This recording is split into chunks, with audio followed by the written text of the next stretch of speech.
Hello book lovers and welcome to Beard Reads Books. Today's book review is going to be The Night Watch by Sergei Lukyanenko, the first in a series of 6 books in all. I've got the other 5 here just to show you. What I'm going to be doing is at some point over the course of the next however long, I'm not sure how long, I am going to be reading through the other 5. So I will be doing book reviews on them in due course. Not sure how long it's going to be before I get around to reading all of them. But anyway, those are 5 book reviews to come at some point in the future. But for the moment, I'm just going to be doing a book review on just The Night Watch. Like I said, Sergei Lukyanenko's a Russian author.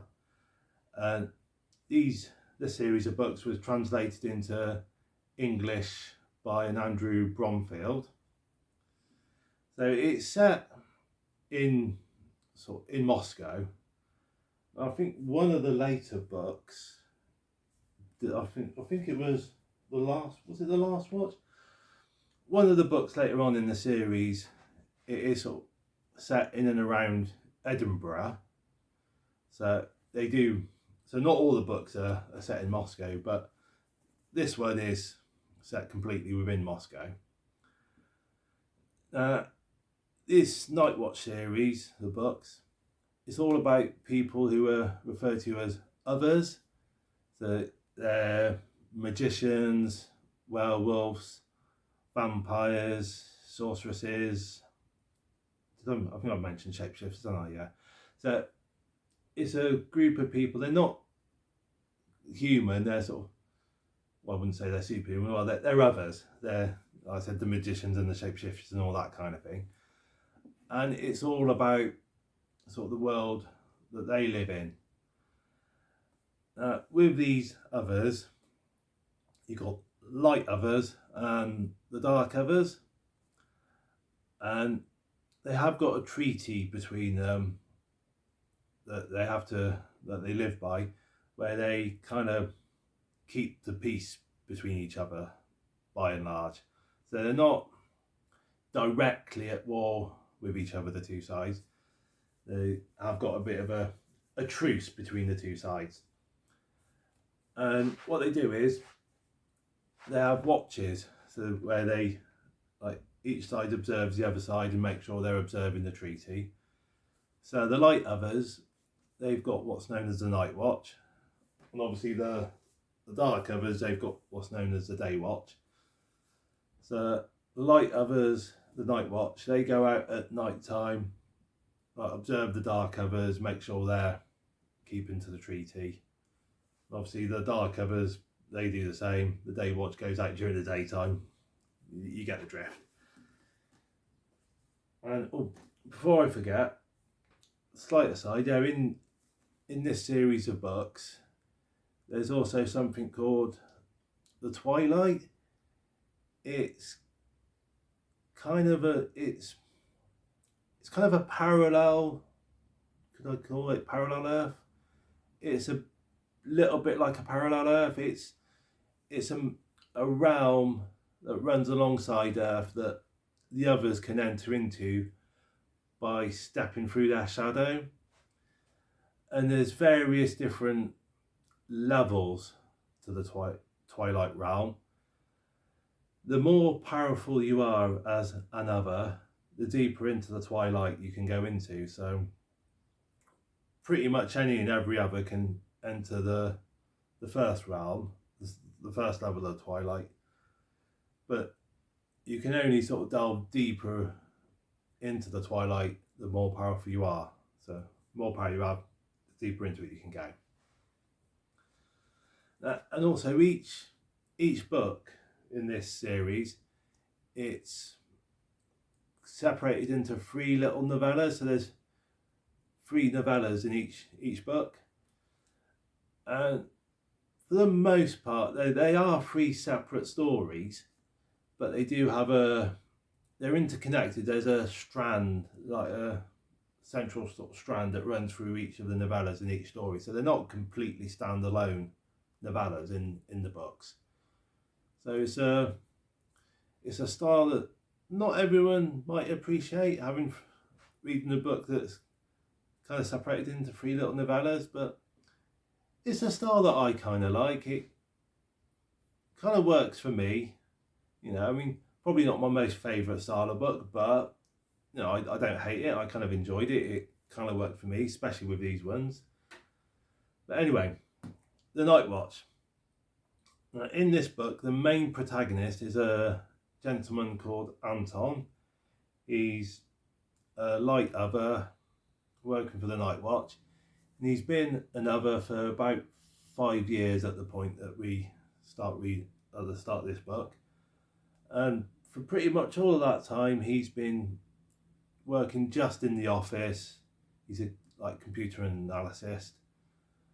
And at the start of this book, that's when he's starting to go out on doing field work. So he's slowly coming out of doing just office work and getting out into the field and working alongside other field operatives.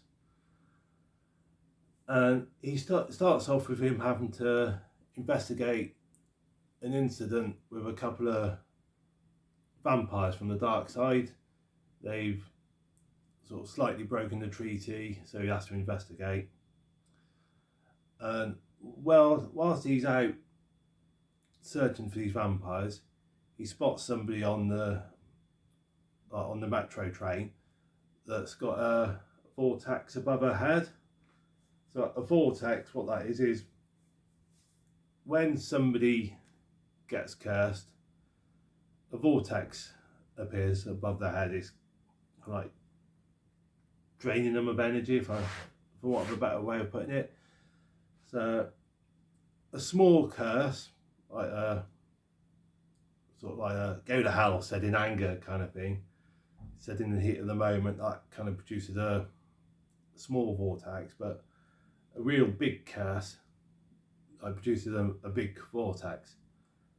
And the woman that Anton meets on the metro, he spots that she's got a humongous, great big vortex above her head, like the kind of vortex that can do major citywide damage. So it's obvious that it's been put there by somebody really powerful. So the Night Watch end up investigating, and the Day Watch as well. They start investigating who's placed this curse, because it was only by chance that Anton spotted this vortex above this woman, who we come to learn his name's Svetlana. And obviously a big vortex comes from a big curse, can only be placed by a great magician, and none of them know who's done it. So it kind of kicks off investigating, how's this come about? Who's this powerful person that we're not aware of? How have we missed this person? So that's kind of kicks us off with the introduction to Svetlana, and she's like a bit of a spoiler. She's was sort of one of the sort of central themes in this book that runs through the three novellas, Svetlana and her story. And another character who's got a bit of a running theme through the story is Olga. So, because when Anton starts looking into the whole Svetlana thing, he gets sort of paired up with this character called Olga. She's quite an old character. She spent 80 years trapped inside of a body of an owl as punishment for some misdemeanor that she's done in the past. Well, she's done something in the past for which she's had to be punished, and spent a long time trapped in the body of an owl. So it's quite a very good book. I mean, I absolutely loved it. Now, my introduction to the whole Night Watch world was for the two films. Back in 2004 and 2006, a couple of films came out, Night Watch and The Day Watch. Now, at first, I thought the Night Watch book, the film, was based on the Night Watch book. And I thought the Night Watch film was based on the Day Watch film was based on the Day Watch book. But the two films are actually based on just this book. So the Day Watch film's got nothing to do with this book. So that confused me a little bit to begin with. But I finally twigged that the two films, they're based on just this book. Now, I must admit, the way Anton is depicted in the book, I love that a lot more than the way he's depicted in the films. Because in the films, Anton is depicted as a complete witless wonder, clueless. He comes across as though he's got absolutely no idea what's going on. I mean, okay, it's been quite a long time since I've seen the film, so I might possibly form a different opinion of watching them again. But I remember when I watched them that first time, my impressions of Anton was he's a complete idiot. He's no idea what he's doing. He's just sort of wandering around like a bumbling buffoon, no idea what he's going to just reacting to things. But I mean, in the book, it's kind of a different portrayal.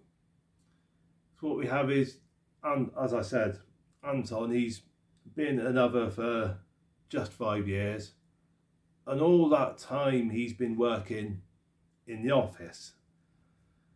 Now, the start of the Night Watch book is the start of his journey out into doing field work, being a field operative. So he's a novice.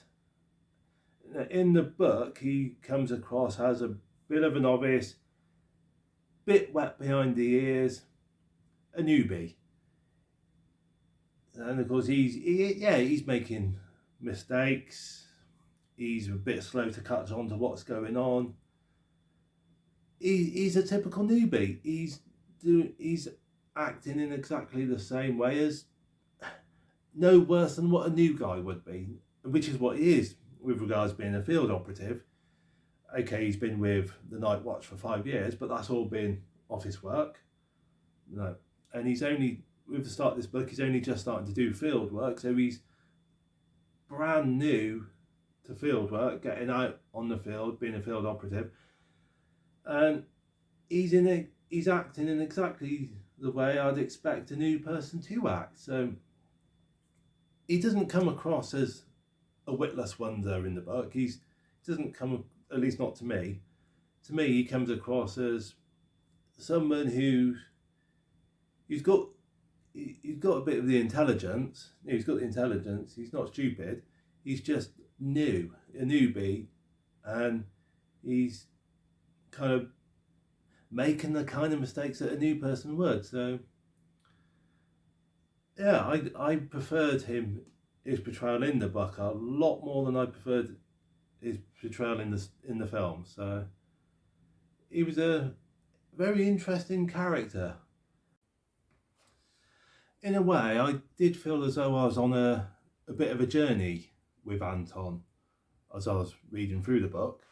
So obviously, being out on field work for the first time, he's got this journey where he's sort of learning the ins and outs of field work and actually being out in the field doing the job, and being introduced to field work for the first time. Of course, as a reader, I'm being introduced to the whole world of the Night Watch, Day Watch for the first time. So as Anton's on that journey into the field work, I feel as I'm on a journey with him, sort of learning about the world at the same time as his character is learning about actually being out doing field work. So that was quite a good thing that I personally enjoyed, feeling like I was on that sort of journey with him. So I say it, definitely recommend this book. I thoroughly enjoyed it. It's a very, very good book, I think. The other books, I've read the first 5 books.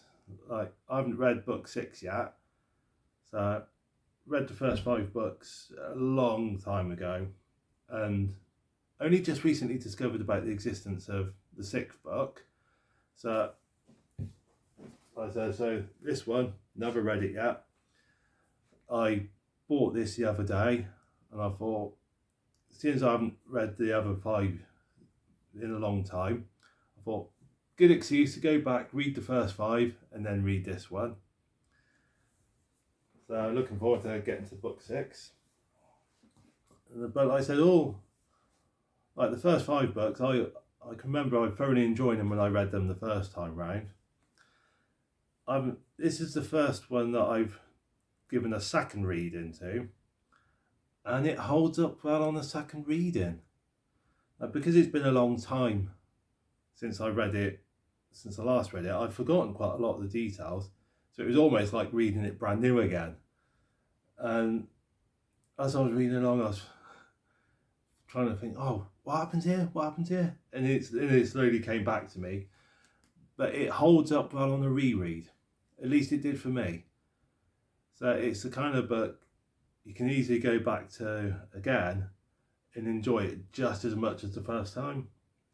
So definitely recommend it. If there's a copy at your library, or you spot a cheap copy at the sort of a second-hand bookshop or whatever charity shop, get your hands on it, give it a punt, and I feel reasonably sure you'll probably enjoy it. And if you don't enjoy it, well, if you picked it up from a second-hand bookshop, we've only spent about a few quid on it, so it's worth a punt. That's what I'm saying. It's worth a punt. Give it a punt, guys. Like I say, if it's at the library, get it in the library. Give it a go, guys. Definitely recommend it. As for the films, well, I personally probably wouldn't recommend the films, purely because of the way they portray Anton as an absolute idiot. Whereas in the books, they don't portray him as an idiot. I did feel a bit sorry for Anton in the books, because people do seem a bit hard. His work colleagues and all the rest do seem a bit hard on him. Sort of do put him down a bit, poor lad. But in the book, he's portrayed a lot better in the books than in the films. So that's probably why I'm not too keen on the films. So if you want to watch the films, fair enough, give them a try and see what you think. But I personally wouldn't go all out to recommend the films, but definitely give the book a punt, give it a go. I definitely recommend it, guys. Well, anyway, on that happy note, I hope you've enjoyed this little review. I said at some point in the next however long, I will be reviewing the rest of them. So keep your eyes open for them, guys. And in the meantime, take care.